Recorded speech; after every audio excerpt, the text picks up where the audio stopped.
I am the Tofu Golem. Please enjoy the video. You already have R and RStudio installed. Open RStudio and create a new R Markdown file now.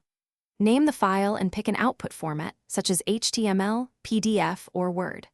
Once done, inspect the YAML header at the top and edit title, author, and output. These drive rendering.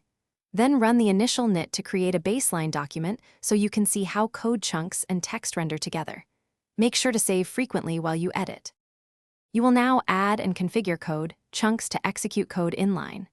Insert a chunk using the keyboard shortcut or manually type R and close it with.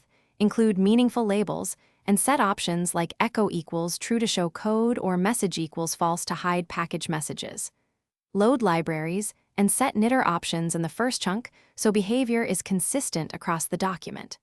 Once you run individual chunks, inspect outputs. Adjust chunk options to control printing, plotting, and caching for faster knits. You're ready to render the full document. Click Knit and watch the console for errors or warnings.